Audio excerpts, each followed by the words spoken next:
This is the 6th video in the series on Oakland Township in-home iron removal. This is going to address iron in water heaters.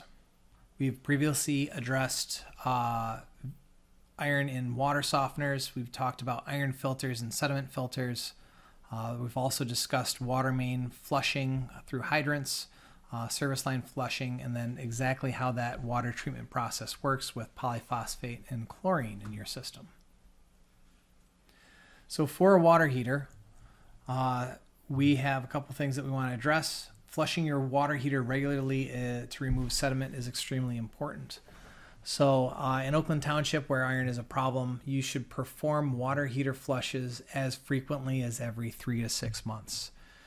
In homes that do not have an issue with iron, it should be done annually. Again, Oakland Township that has an issue with this should really do this more often.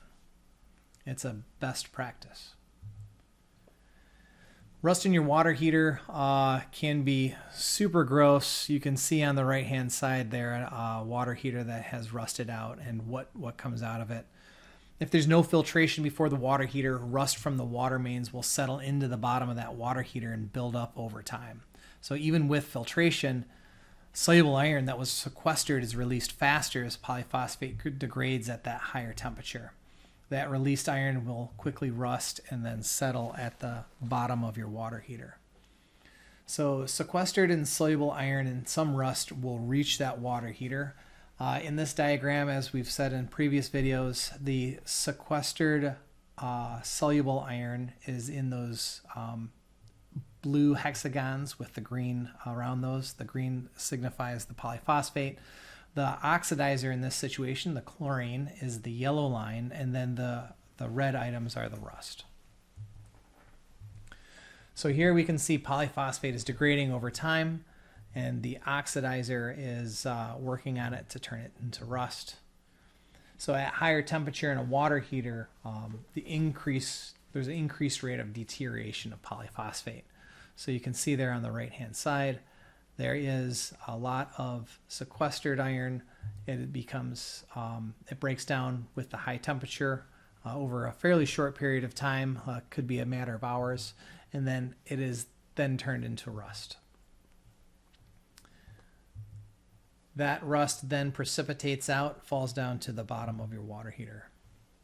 So how to flush that water heater? There's a lot of tutorials online for performing that work yourself. You can just search the term basic water heater flush tutorial. I found that that's the best search term to get kind of some easy videos for that.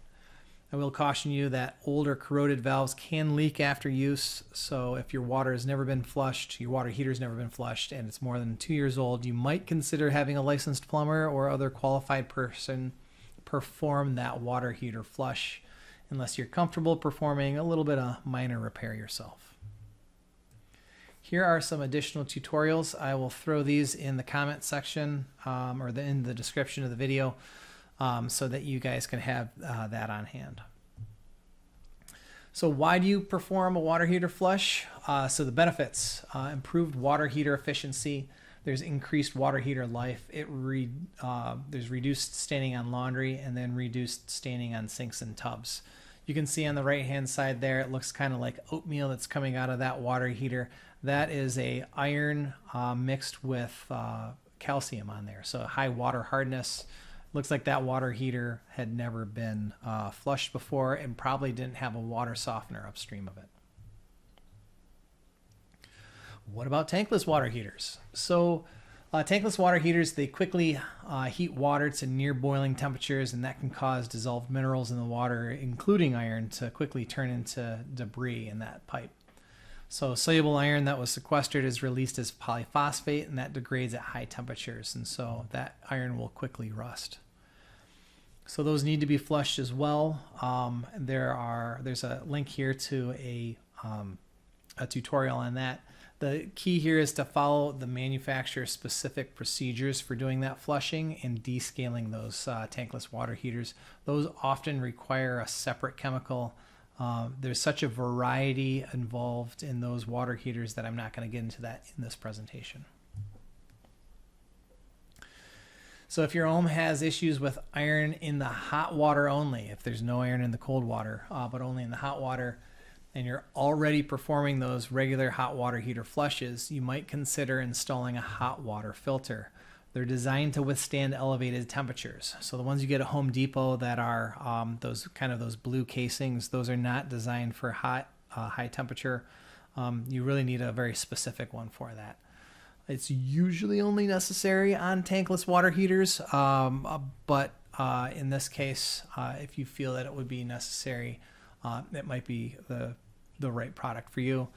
I will always recommend talking specifically with your water treatment specialist that you work with for water softening or any other treatment in your home.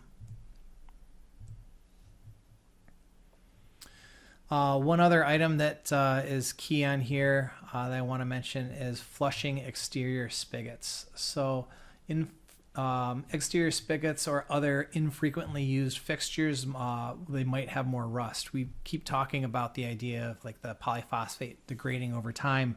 If there's a bathroom in your house that you don't use regularly, that you only have that one that you use and that other one that only guests use when they come by, you need to flush that before people come by in order to get the water moving on that one.